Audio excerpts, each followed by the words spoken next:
the biggest feedback we get from team members is they would like more communication from their practice. And let's face it, we're really busy. So sometimes it's hard to stop and go, I'm going to communicate this to my team. I'm going to communicate that. And so by setting up this little framework, it's so easy to just add that to your weekly speaking notes where you go, okay, these are the things I want my team to just be aware of this week. And then it's not as formal as, say, a memo or something you're sending out, but it keeps people in the loop.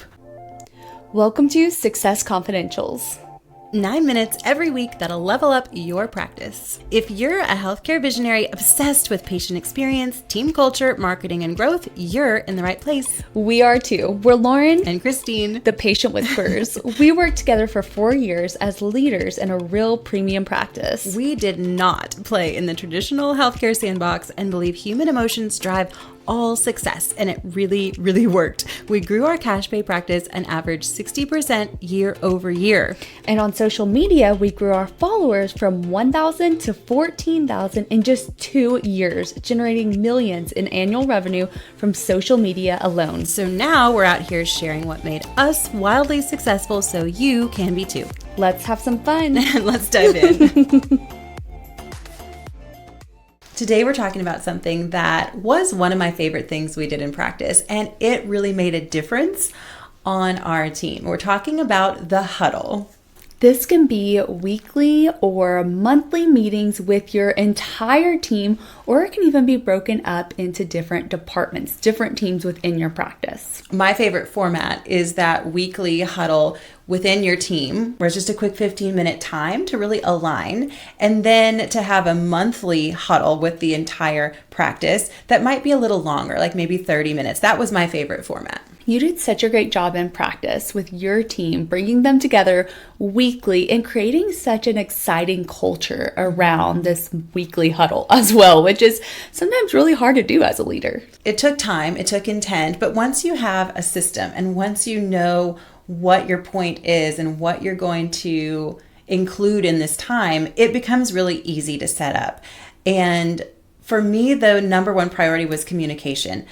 When we work with teams all the time now, that is the biggest feedback we get from team members is they would like more communication from their practice. And let's face it, we're really busy. So sometimes it's hard to stop and go, I'm going to communicate this to my team. I'm going to communicate that. And so by setting up this little framework, it's so easy to just add that to your weekly speaking notes where you go, okay, these are the things I want my team to just be aware of this week. And then it's not as formal as, say, a memo or something you're sending out, but it keeps people in the loop. And honestly, breaks through the clutter of all the emails they could be receiving and really opens their mind up ready to receive because they're not in the busyness of practice during this huddle. And people are more productive when they feel engaged, when they feel like part of the big picture. That's key here too. So we want our team to be productive and motivated. The other thing that this really accomplishes is building the culture we want and that connection that we need between teams. So many times in practice, departments kind of felt segmented, right? You felt like there was the clinical team and then the front of house team and then the office team, and really bringing the team together on a big way every month in that monthly huddle changed our culture. It allowed each team to celebrate wins, share progress, and it helped everybody really understand and appreciate what everyone else did in the practice, which is really, really important.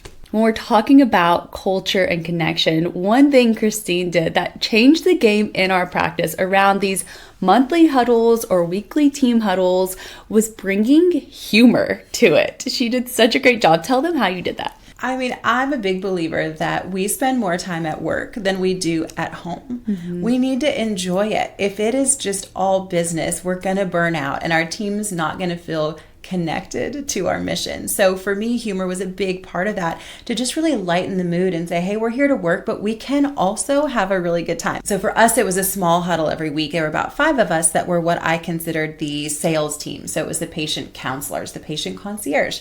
And I would have everyone bring a funny TikTok, Instagram reel or meme every single week and share it at the end. It did not take long, but everyone would laugh. You got to see everyone's sense of humor, and it was just really fun. Studies show a link between happiness and productivity, and that laughing together at work can actually boost productivity by 12%. Who knew? because laughter actually fast tracks networks in our brain to help us concentrate and remain focused throughout the day. As always, we want to leave you guys with actionable takeaways from today's conversation to go and do and make a change in your practice. First, try different formats within your practice. Yeah, see what works best for you. We know some practices will do a little lunch. Some practices will do in the morning, first thing, and they'll bring in breakfast or even just donuts, coffee, fruit, smoothies. Really, it doesn't matter as long as it's a time when your team can be undistracted. That's key. And decide what works best for you. Do you need to have small team department, weekly meetings, or the entire practice all together at once? It really depends on the size of your practice and what you're hoping to achieve. Again, for us, we found that weekly huddles were best in your teams to really keep it intimate and have that team atmosphere, and then that big monthly huddle that maybe is a little longer, like 30 minutes for the whole team, but that's what worked best for us. The key is to have a plan. Make sure you have a loose outline of what you're trying to accomplish. Keep a document open throughout the week and month to make notes on what you need to communicate, make the team aware of, celebrate, make notes of celebrations and accomplishments. If you're doing any team contests or incentives, you can have the results or current standings that you can share. Leave space for people to bring ideas or share personal wins or call out a team member for something they saw that was really amazing. In my weekly huddle, we would also go over our goals for the week, the schedule for the week. So we would include logistical things that really helped us all get on the same page and really be motivated to work toward a current goal. And overall, be consistent. When you figure out what works best for your team and your practice, do not just start and stop, because it really erodes trust in your team and they don't really know what to expect.